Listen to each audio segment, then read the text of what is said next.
Voici comment synchroniser votre clone. Lorsque vous lancez Medstory, il se peut que le fichier ne soit pas ouvert, fichier qui normalement est le fichier de votre réseau. Dans ce cas, nous allons aller dans le menu Fichier, se connecter au fichier.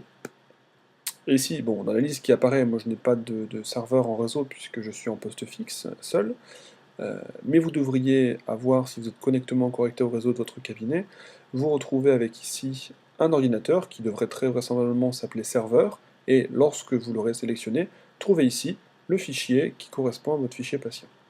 Vous cliquerez ensuite sur Ouvrir pour que le fichier en lui-même s'ouvre dans votre Medstory. Moi, en l'occurrence, pour l'exemple, je vais prendre un fichier en local qui s'ouvre ici. Et le but du jeu va être de réaliser une synchronisation de votre clone. Donc, si votre clone n'est pas ouvert, en l'occurrence ici le clone n'est pas ouvert, nous allons dans Fichier, Ouvrir un fichier, et nous allons sélectionner le clone que nous avons déjà créé tout à l'heure. On voit bien que le clone est ouvert ici. On va en effectuer la synchronisation. Alors là, on est bien prévenu par Procof que tout un tas de choses sont modifiées. Je vous invite à lire, en faisant éventuellement pause sur la vidéo ou même dans votre Medstory, à lire les tenants et aboutissants de ce clonage, enfin de cette synchronisation, pardon. Donc ici, il est important de noter qu'il faut que le fichier principal soit ouvert, ainsi que le fichier de clone, le clone que vous aurez créé. J'ai fait une petite inversion. Donc vous allez avoir trois choix. Conserver l'extrait, détruire l'extrait ou synchroniser le clone. Alors explication. Conserver l'extrait après report des modifications va vous permettre d'ajouter au fichier principal toutes les modifications que vous aurez apportées au fichier lorsque vous étiez dans votre clone. Par exemple, vous avez ajouté un courrier ou une cassette audio lorsque vous étiez à la clinique ou en déplacement à un fichier dans votre clone, et vous souhaitez que cette cassette aille dans le fichier principal, mais pour autant, vous ne souhaitez pas que les modifications que vos confrères ont faites ou que les secrétaires ont faites dans le fichier soient reportées dans votre clone personnel. Auquel cas, vous souhaitez juste ajouter les petites informations que vous avez créées et vous allez conserver l'extrait après report des modifications. Vous pourrez réutiliser le clone après cette synchronisation, mais pour autant, vous n'aurez pas les nouveautés du fichier principal. Détruire l'extrait après report des modifications. Alors ça, c'est intéressant parce que Procof, l'éditeur de Medstory, conseille de renouveler son clone tous les 10-15 jours, si pas plus souvent. Et le meilleur moyen de procéder, en fait, c'est, on va dire, toutes les fins de semaine, de détruire l'extrait après report des modifications.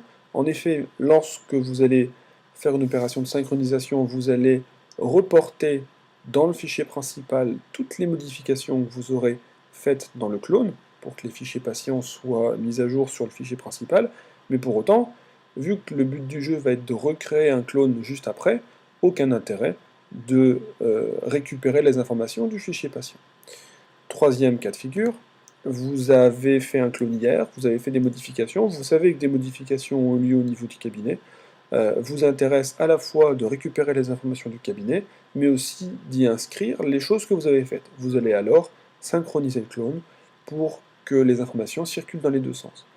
Attention avec la synchronisation dans les deux sens, toutes les erreurs qui ont pu se produire dans le fichier patient, tous les bugs qui pourraient être présents dans le fichier seront reportés. Si par exemple vous avez un fichier qui a été abîmé et pour lequel une reconstruction des données a été opérée, alors que vous aviez un clone du fichier dans votre ordinateur, le simple fait de synchroniser le clone va apporter au fichier principal toutes les erreurs que vous auriez pu avoir dans votre clone, et auquel cas la synchronisation des données en fait va finalement réabîmer le fichier principal alors qu'on venait juste de le nettoyer. Donc attention lorsque vous faites une synchronisation.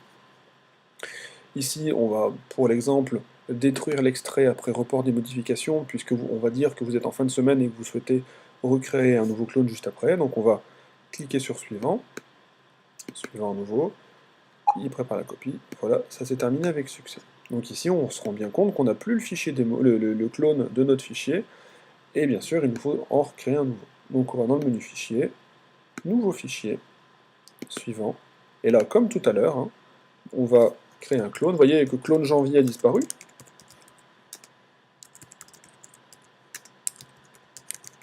Donc on en recrée un pour la seconde quinzaine. On fait Suivant. Là, on sélectionne le fichier principal que nous allons cloner. Suivant, Suivant. Et à nouveau, l'opération se termine. Voilà, vous avez synchronisé votre clone avec le serveur.